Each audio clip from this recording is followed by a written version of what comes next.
Nuestro cuerpo lo sabe. En Enradiados tomamos posición para hablar de sexo y parejas junto a Melanie Müller.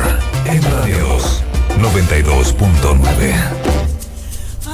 Seguimos en Enradiados. Esta presentación ya la conocemos. Un tema bastante horny que nada tiene que ver ni se condice con nuestra científica, la sexóloga Melanie Müller, que tenemos aquí en el estudio. Claro. Bienvenida, Melanie. Oye, tengo que venir más los viernes. Está estupendo. Sí, está. El ambiente estimulante. Tenemos muchos temas entretenidos. Y yo pensando en qué otros temas no hemos tocado, porque ya hemos tocado tantos temas, ¿cierto? Pero faltan tantos otros que... Exacto, pero es que a mí como que la neurona a veces, si a ustedes se les ocurre, me tienen que proponer, chiquillas. Pero bueno, yo siempre estoy leyendo y todo, y me interesó mucho un tema que estaba leyendo, un reportaje que es antiguo, de hecho es del 2015, pero un reportaje respecto al consentimiento sexual. A cómo en estas nuevas generaciones hay una dificultad de entender cuando el no es no. Básicamente cuando hay buenos carretes y entre medio hay alcohol, drogas, etcétera, se pierde la conciencia, y dado que estábamos iniciando como en algo amoroso, por ejemplo la mujer en la mayoría de los casos, ¿cierto?, pierde la conciencia y los hombres tienen sexo con ellas y ellas se despiertan al otro día, a veces vírgenes, en el fondo habiendo sido vírgenes antes, con un tipo al lado y sin ropa y sin acordarse de nada de lo que pasa. Pero qué horror, Melanie. Horrible. Y lo peor no es eso, Willy. Lo peor, y lo que más me llama la atención de todo este artículo, de todo este movimiento, porque esto partió en Estados Unidos y en Inglaterra, hay movimientos, hay un término que se llama rape date, así como la cita de violación, porque muchas veces las víctimas de estas violaciones, porque son violaciones, son con conocidos o amigos de un amigo, compañeros de la gente universidad. Relativamente cercana. Exacto, o sea, y lo peor, a lo que iba, lo peor es que los chicos que hacen esto, digamos, no lo tienen internalizado como que fuera una violación. Claro, Ni un delito. consideran Ni un delito, lo consideran parte del carrete. Exacto, es como, bueno, pero si antes de perder la conciencia estábamos en eso, como que ¿por qué ahora me decir que no? Y cuenta este estudio también, porque había estudios generalmente en Estados Unidos, y acá en Chile contaban en este reportaje que se trató de hacer uno, la mayoría de las universidades les dijeron que no, aquí no pasa esto, ya como somos en Chile. Acá en Chile. Exacto, cuando quisieron hacerlo acá, no, aquí no pasa esto, no se preocupen, en nuestra universidad no pasa esto, la única que accedió fue la Universidad de Chile. Y sí, obviamente había casos. El alma mater, y no por tantos, supuesto. pero exacto. Entonces, bueno, yo les quería contar que hay una chica en Inglaterra que en el fondo, a raíz como de toda esta temática que ha surgido y que está como en aumento, en los estudios de Estados Unidos se cree que entre los 18 y los 24 es la edad como de mayor peligro para las mujeres, y donde más sucede esto, pero el reportaje que yo leí de acá de Chile, de una revista chilena, eran niñitas de 13, 14 años, 15 años, o sea, niñas que van a la hermana, por ejemplo, un caso iba la hermana, iba a la casa de una amiga, se ponían a tomar, llegaba la hermana mayor de esa amiga y terminaba despertándose con él. O sea, a un nivel ya exacto, entonces terrible. Y ahí yo también me pongo a pensar como respecto a que a las mujeres, yo desde mi punto de vista, nos enseñan como a cuidarnos de que nos violen, o de que nos toquen, o de que, sí, pero en realidad no hay una conciencia de educación al hombre, de decirle cuál es el límite con una mujer, o tú no toques, no, sí, es como más que la mujer se cuide de esto que lo otro es como casi por osmosis, pero cuando hay, no sé, pues padres ausentes o no sé, falta de educación en ese sentido. Ad libitum. No hay como, claro, es como que tengo que asumir que es un valor que yo tengo, pero en realidad no hay una educación al respecto. Sí, bueno, ¿sabes qué? El otro día me acordaba que estamos acá y pusimos un tema de Robin Thicke que se llama Blurred Lines. ¿Ya? Sí. Y un amigo nos escribió que no le parecía bien que se pusiera este tema porque es un tema que impulsa justamente esta idea de las líneas difusas, ¿no? Ese es el nombre del tema. De la delicada línea roja. En la Claro. canción dice, yo sé que lo quieres, I know you want it, Claro. yo sé que lo quieres. Tú dices que no, pero yo sé que sí. Justamente es eso. Y ese es el tema, ¿no? Es Exacto, el tema del tal cual.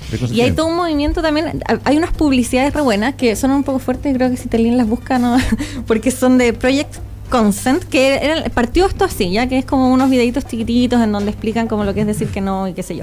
Pero hay una tipa genial que es una blogger, que es inglesa, que ella tiene un nombre muy divertido, o sea, como rock, es como pirata, dinosaurio, princesa, estrella de rock. Que dice que ella era lo que soñaba hacer cuando grande. No, y ella no quería nada. No quería nada. Claro, imagínate la mezcla, una princesa dinosaurio, rockstar y pirata ya. Bueno, el tema es que ella hace una analogía de el consentimiento sexual con tomar una taza de té. A los ver, ingleses, ¿ya? Entonces ahí sí que yo creo que podéis poner el video en off y yo lo leo porque en el fondo para que lo escuche todo el mundo, pero les voy a leer lo que dice. Entonces dice, le dices a alguien, ¿quieres una taza de té? Y si esa persona te dice, sí, genial, me encantaría, gracias, entonces sabes que esa persona quiere un té y le sirves un té. Ujú. Pero si dices, ¿quieres una taza de té? Y la persona dice, no sé, no estoy tan segura, entonces puedes hacerle un té o no, pero ten en cuenta que podría no tomárselo. Ujú. Y si no lo bebe, y esto es lo importante, no le obligues a tomárselo, porque el haberle preparado un té no te da derecho a obligarla a tomárselo, ¿ya? Correcto. Después, si dice no gracias, no le prepares un té. Simplemente no lo hagas, dice. No calientes la No sopa. lo fuerces, claro. Y no te enfades porque no quiero un té. Sencillamente no quiero un té. Bueno, piensen además encima este contexto en Inglaterra, que son buenos para el té, entonces ya era como ejemplificar además lo simple que es entenderlo y lo mucho que les cuesta, ¿sí? Puede decir sí, por favor. Y cuando llega el té, ya no lo quiere. Y ok, no te molestes en prepararlo, te diste la lata, fue terrible, pero ella sigue sin querer tomarse el té, por lo tanto quería y ahora no. Y hay quienes cambian de opinión al tiempo que lleva a hervir el agua y preparar el té. Y está bien, sigue sin tener derecho alguno a obligarlo a tomarse el té.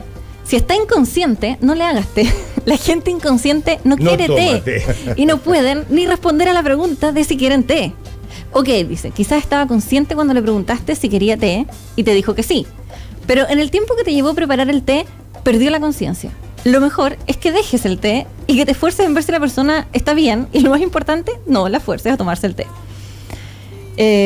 Dijo que sí antes, ok, pero la gente inconsciente no quiere té.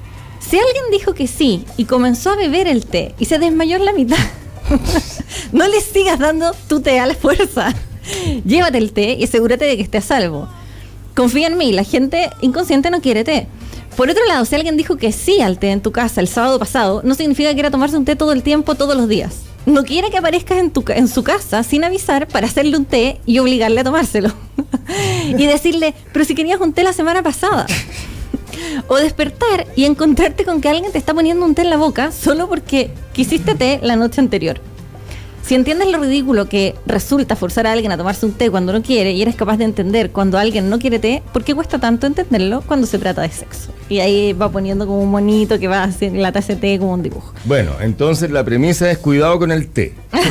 Póngale nombre al té. Claro, de hecho el tipo termina diciendo esto, voy a ir a hacerme una tacita de té. Tómate tú el té. Oye, Melanie. Pero me parece insólito que haya que explicar esto, ¿me entendías? con Eso voy. manzanita. No, y el otro como movimiento que yo hablé, hablan como de prevención y además ayuda posterior y difusión. O sea, es como todo un movimiento. Porque llaman también a todo esto lo que está pasando desde como 1987, incluso mucho más en Estados Unidos. Le llamaban como la cultura, rape culture, o sea, como la cultura de la violación. Es decir, que ya hay una cuestión como muy, como que estuviera instaurado. Además, lo peor de estas situaciones es que estas niñas no denuncian porque no sienten que fue una violación. No se dieron cuenta. Y no solo eso, no hubo violencia, entonces en un principio, sobre todo acá, costaba mucho probarlo. O sea, claro, no hubo conciencia de la violencia, porque violencia igual. Absolutamente, pero me refiero a violencia física, que cuando van a constatar lesiones, en general se resisten de las violaciones, por eso constatan que es una violación. Claro, y si no hay moretones externos, hay lesiones internas. Pero en todo también. caso, en este reportaje salía que en el 2010 habían cambiado las leyes y que hoy en día también está dentro de esto y está considerado que aunque la persona en el fondo... ahí entra el problema es que faltan pruebas, entonces entra a discutir un testigo con el otro, digamos, claro, los dos involucrados. Oye, Melanie, mira, saltan hartas inquietudes y hartas preguntas con este tema. En primer lugar, el acto de la violación, y que por lo general, no sé en qué porcentaje, pero es mayoritariamente de hombres hacia mujeres, ¿verdad? Hay un grado de depravación en eso. O sea, el sexo sano, el sexo natural es con consentimiento de ambas partes para el disfrute de ambas partes. ¿Verdad? Y ahí yo creo que tocaste una clave, porque también había muchos estudios, y hay incluso un estudio de un chileno, que no recuerdo el nombre en este momento, en donde habla que todo esto de los jóvenes hoy en día tiene que ver también con esto de la masculinidad. Es decir, como yo defino mi masculinidad como que tomo lo que yo quiero, o me satisfago, y con que me escudo en que somos animales los hombres y hacemos las cosas así. Eso es un concepto prehistórico. Absolutamente. Pero en el fondo, mi teoría personal es que hoy en día hay obviamente un cambio de las mujeres desde hace algunas generaciones hasta ahora, Y yo creo que en algún punto, muy malamente, quedaron medios perdidos algunos jóvenes, ¿sí? O incluso de mi edad, mayores, menores, ¿sí? Respecto a cómo conquisto, cómo se hace el tener una relación con alguien, cómo... Como ¿sí? pro mi virilidad. Exacto, ¿por qué? Porque lo que le resultó a mi abuelo con mi abuela o a mi papá con mi mamá no me resulta. ¿Sí? Es muy distinto, ya las mujeres no son como ese parámetro y que otro tipo de relación.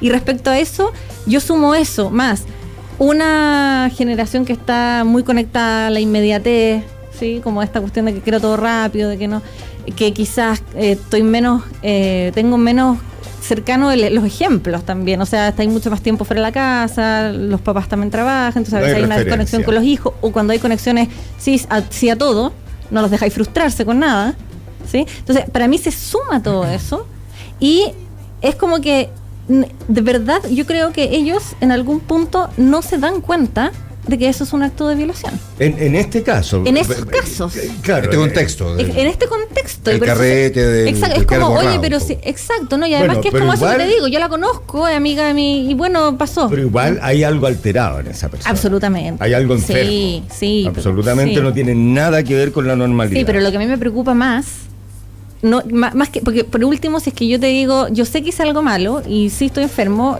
se busca ayuda para eso. Por supuesto. Pero si yo ni siquiera tengo la conciencia de que eso es algo malo, claro, lo es sigues mucho peor. cultivando y increciendo. Y porque imagínate cuántas, o sea, aquí los reportajes que leí era que no denunciaban. Entonces imagínate cuántas hay que no denuncian y que nunca se sabe. Bueno, siempre ha estado flotando ese dato que es la punta del iceberg, las que denuncian. Y por otro lado, estas mujeres que además no se sienten violadas, porque bueno, sí, en realidad yo estaba, y en realidad, bueno, si habíamos empezado algo, entonces, y obviamente yo creo para mí es un mecanismo de defensa, pensar, Por no supuesto, me violó. Para no admitirlo. Lo que pasa cuando no consultan y cuando después no van a alguna psicóloga, psiquiatra, lo que sea, o algo médico y todo, van a terminar en posibles o alcoholismo, o drogadicción, o depresión, o intento de suicidio, o porque va a salir por alguna parte. Una vez más. O en un cáncer.